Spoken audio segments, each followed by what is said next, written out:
जे RCM आज सोनपापडी RCMची आणली आणि याचा स्वाद घेतो.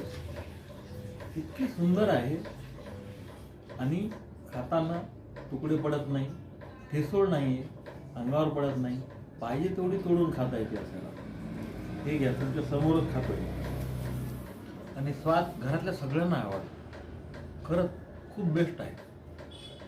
नुसतं सोनपापडी आणणं आणि खाणं हे नाही, तुम्ही कोणाला जर गिफ्ट द्यायचं असेल, स्वीट द्यायचं असेल तर पेढे बर्फी आपण नेहमी देतो. RCMची सोनपापडी ट्राय करायला काय हरकत आहे? त्याला आवडली तर या माध्यमातूनही तुम्हाला त्या घरामध्ये RCMचे प्रोडक्ट पोहोचवता येतील, असं माझं मत आहे. बघा तुम्हाला काय वाटतं. खूपच सुंदर आहे, सगळ्यांनी खावे. जे RCM.